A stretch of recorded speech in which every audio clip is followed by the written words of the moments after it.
close to $100,000 per application. That is the new fee Trump has imposed on H-1B visas. Applications for H-1B visa will now cost $100,000. Experts indicate that this could reduce applications for this type of visa by up to 46% across the U.S., and companies have expressed their concern about it. Bay Area tech companies and workers bracing themselves for the impact of new H-1B visa fees. Although several industries use these visas to attract specialized talent, no field is suffering more than tech. The move is sparking concern as employees and companies that rely on the workers, especially those in the tech sector, race to understand the consequences. And the data reflect this. In 2024, 8 of the companies that most used the H-1B visa program were technology companies, with Amazon and Google leading, offering nearly 25,000 job positions per year. The Alphabet-owned company is one of the top 10 H-1B visa recipient countries in the United States. It is estimated that this fee will cost companies around $15 billion per year, making this type of visa increasingly unattractive to employers. A couple of tech leaders say making those visas more expensive doesn't help America. It hurts it. While this measure is only in effect for 12 months, it is subject to possible future renewals. So, is this the end of H-1B workers?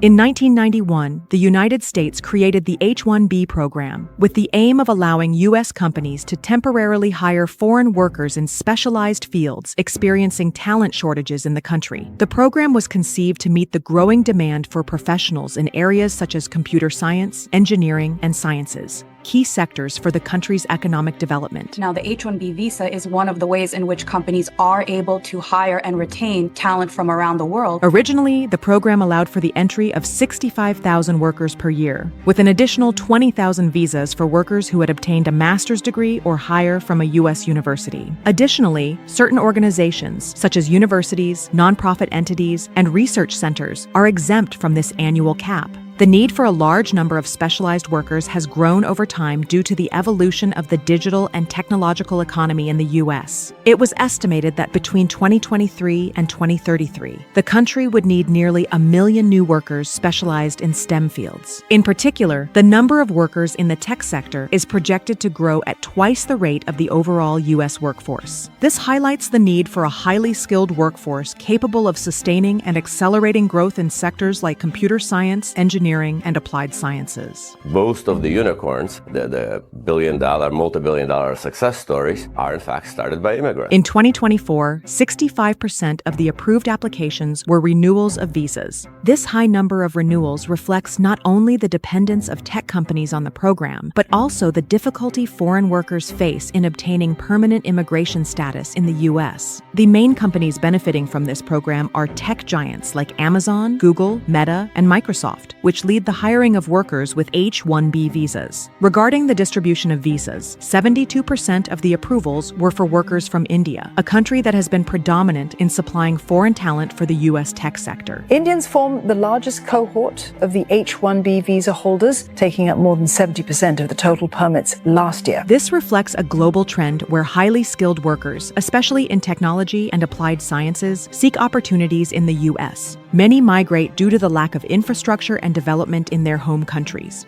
In their native countries, the lack of labor markets in these fields prevents many professionals from accessing jobs in line with their training and skills. This makes the U.S. an attractive option for those seeking a better professional future. Despite the benefits that some sectors of the U.S. labor market attribute to the H-1B program, it has been subject to significant criticism, especially from local workers in the tech sector. But today, the H-1B visa program is at the center of a heated debate. A common argument among critics is that the program is being used to hire foreign workers at a lower cost. This could create unfair competition with U.S. workers and may exert downward pressure on wages in the tech sector. A study revealed that the average salary of an H-1B worker in a computer-related job was $123,000 annually, while the average salary of a worker in the education sector with the same type of visa was $62,000. Some critics point out that the visa system is not sufficiently regulated to ensure that U.S. companies first try to hire local workers before resorting to H-1B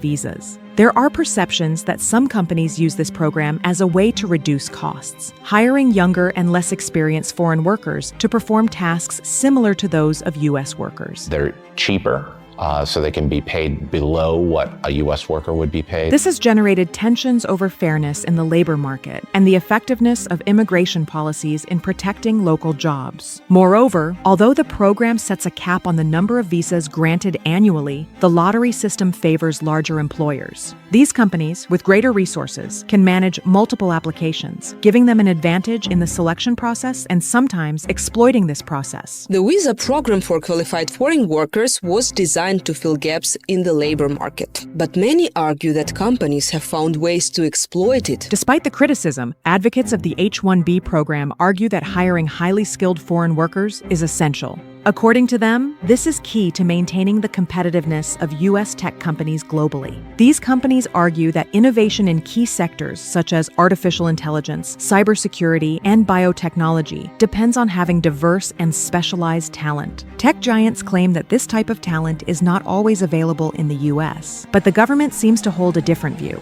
And in September 2025, the Trump administration announced a policy imposing a $100,000 fee on each new H-1B visa application. $100,000 per year. So the whole idea is no more will these big tech companies or other big companies train foreign workers. If you're going to train somebody, you're going to train one of the recent graduates from one of the great universities across our land. This change marks a drastic increase compared to previous fees, which ranged between $1,700 and $4,500, reflecting a radical shift in immigration strategy. The stated purpose of the measure is to curb the abuse of H-1B visas, while simultaneously encouraging the hiring of American workers. They say it forces companies to prioritize which foreign workers they really need, focusing the program on high-value jobs and reducing potential abuse. The logic behind the decision is clear: to make access to foreign talent more expensive so that companies find hiring local staff more attractive. Along with the increase in cost, a reform of the selection process is also proposed. The random lottery would be replaced by a weighted system favoring candidates with higher salaries and specialized skills. The proposed replacement, a merit-based, wage-weighted system. If you pay more, you get more entries in the draw. Lower wage, fewer chances. The announcement of this new charge on H-1B visas has raised questions about its effectiveness among Silicon Valley leaders. According to the administration, the measure will initially be in effect for 12 months, with the possibility of renewal or review later. This means that, although the tariff is not permanent, it does establish a structural change. If it achieves its goals of encouraging local hiring and reducing foreign dependence, it could extend beyond 2028. And for companies, the imposition of this extra cost completely transforms the landscape. The new policy will give American workers a competitive edge. Tech leaders like Dee warn it could set America back in the global AI race. The total hiring expenditure skyrockets, making it almost unfeasible to maintain the same model based on incorporating international talent.